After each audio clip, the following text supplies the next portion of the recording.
Welcome to another episode of Sanford Says. This is Lisa Holder, Communications Officer.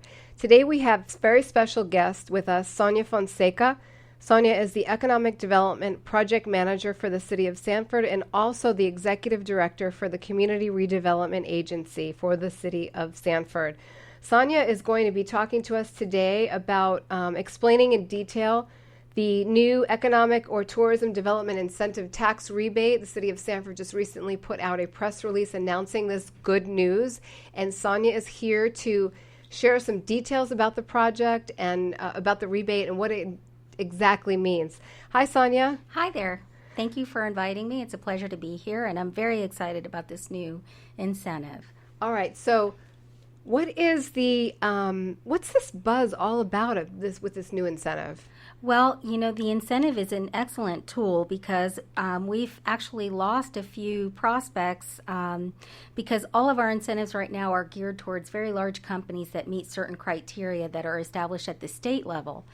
And as a result, the city has decided to establish something where it's based on our own criteria versus being, dictated to at the state level. We want to be able to determine what our needs are and drive incentives towards those goals. Okay. Can you explain why this incentive was created? Yes, the incentive was created for two reasons. Number one, we wanted to be able to close the gap with regard to those folks that don't qualify for the Qualified Target Industry incentives and the Job Growth Incentive. The Qualified Target Industry, QTI, is a state-level program, and it is based on job creation. And we partner with the state to pay a certain incentive when jobs are created at a certain wage level. The Job Growth Incentive is a county program, and we do the same thing with the county. And those are jobs that are created in the county. In the event the state doesn't qualify the program, they may still qualify for Job Growth Incentive. As you know, those industries don't include things that we may need as a community, which include, for example, a hotel in downtown.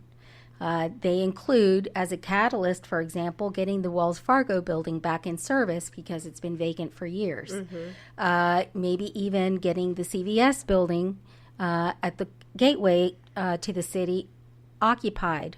So those things that meet our specific needs are what this incentive is planned to be targeted for, not the least of which includes tourism development, which we have always wanted to try to be a destination city versus everyone going straight to the parks when they arrive at the airport. Okay.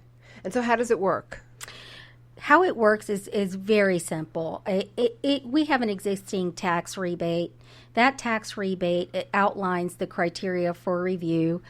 If you meet the criteria and the board approves the tax rebate, you get a portion of your City of Sanford property taxes abated, which means you never have to pay them. In this case, that's not how this incentive would work.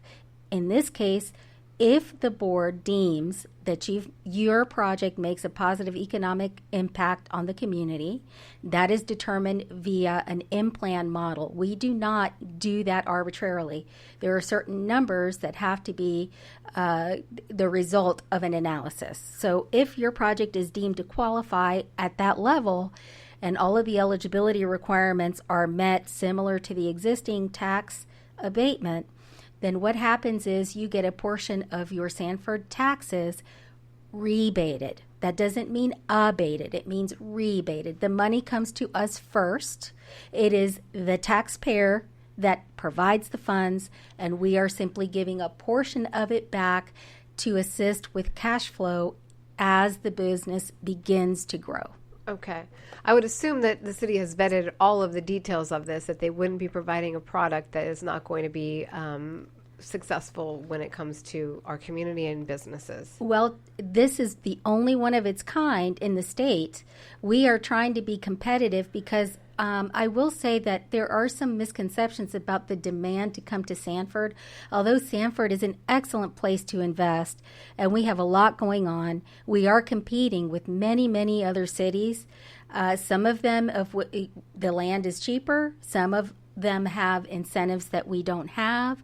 Our goal is to attract them here for the benefit of our citizens. And so that's what we're striving to do with this incentive is identify certain goals and then use this to target companies to come meet those goals. All right. And so how does the city determine who gets the incentive?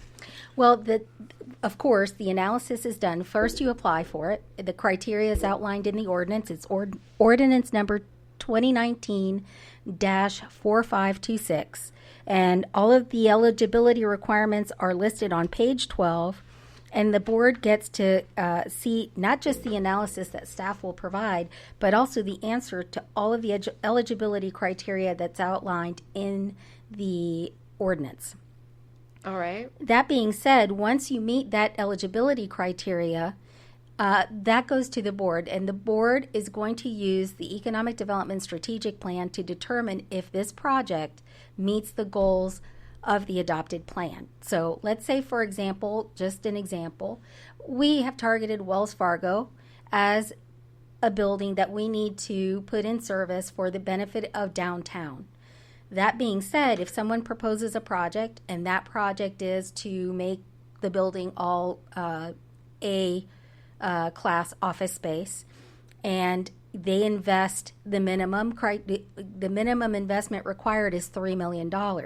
Okay, and in addition to that $3 million, the project has to meet criteria for benefits to the community. And so once all of those criteria have been met, it goes to the city commission. The city commission has the ultimate decision as to whether or not it meets the needs of our strategic plan. Okay. All right. And so what do you say to those citizens out there that may be thinking that this is funded on the backs of current Sanford citizens? Well, I would say to them to keep in mind that if we can't attract a business here, and we have lost several. In fact, not too long ago, we lost one to a neighboring city because we could not provide them with any assistance whatsoever because they're, first of all, did not meet the income level requirement established by the state. Keep in mind the state is dictating what our income levels should be versus what we think the income levels should be. Mm-hmm. And then also they didn't meet the requirements of the QTI and other criteria as well. So not the number of jobs, not the pay.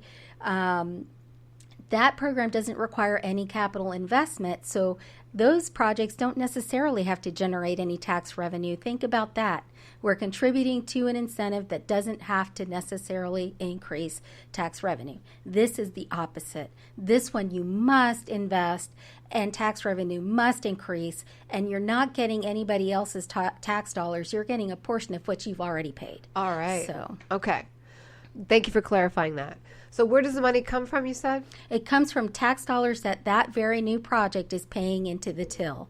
We're not taking it from any projects. We're not taking it from other residents. We're not taking it from any other businesses, and it's a portion of what they pay in. Okay, so when people are talking about future, we're paying for the future, what do you say about that?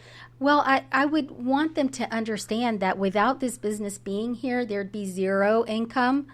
So if we have income and we're rebating them a portion to make their project work, because it is a but-for scenario, we don't give this incentive unless the project needs it. It's not corporate welfare. You have to provide your financials. We have to see your return on investment information, and we will determine whether or not your project has a reasonable return for us to make an investment to make it work. So, I would say to keep in mind that without that revenue in the first place, what future revenues are you talking about? And then secondly, if you do get the revenues in and you take a portion to rebate back, guess what? The balance of it is left for those future projects. There you go. All right. And so what's the difference? Can you clarify the difference between an opportunity zone and a federal state grant? Absolutely. I mean, this incentive is citywide. It's unique to Sanford only. Opportunity zones have been identified based on the income levels of the communities in which they're created. It's a federal tax incentive. It's got nothing to do with the local government.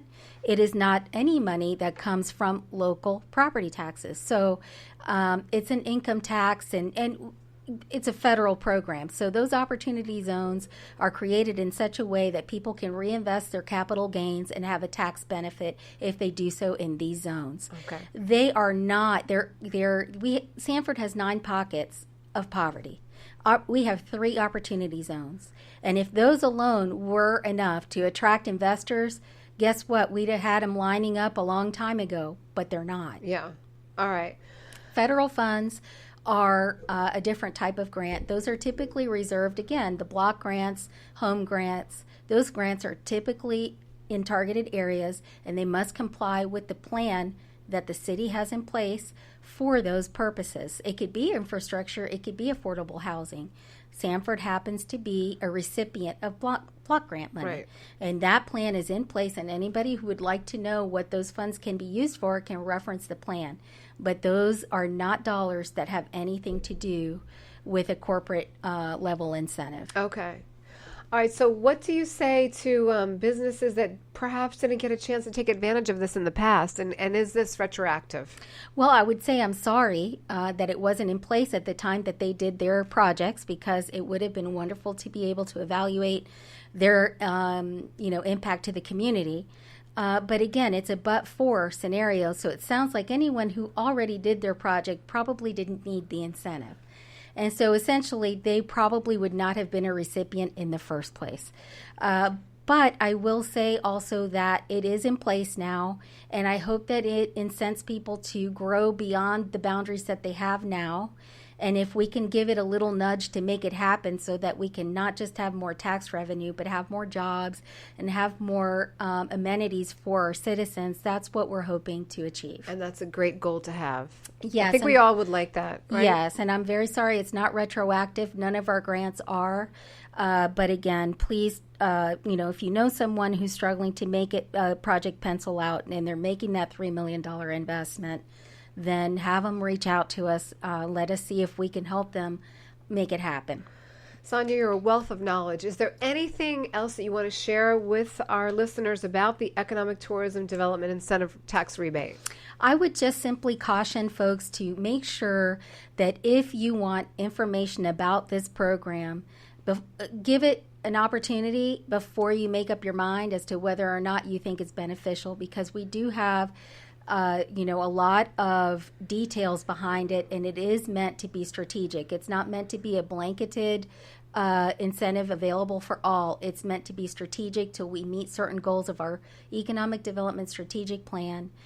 We are meeting with the Economic Development Advisory Board next week on Wednesday to finalize the priorities for that plan, and then that plan will go to the City Commission, and once adopted, we'll be able to roll out this incentive in a meaningful way. Wonderful. And so the Economic Development Advisory Board meets when? Next Wednesday. And how, once a month on They do every month. This is the third Wednesday? Third Wednesday of every month at 10 a.m. In the Railroad Depot Conference Room, second yes. floor, City Hall. And it is a public meeting. It's open to the public, correct? Yes. All right. There you have it. Sonia Fonseca, Economic Development Project Manager. Again, thank you so much, Sonia, for that information. And we hope we clarified that tax rebate to our listeners, and we did send the press release out. We want to make sure everybody is understanding it, and if you come to the source, listen to the source about how it works. That is the City of Sanford. We're here to help you. Thank you again for listening. This is Lisa Holder, Communications Officer, Sanford Says. You can find this podcast on our city website, sanfordfl.gov/podcast, and anywhere you find your podcast and listen to your podcast. Thank you so much. Again, have a great day.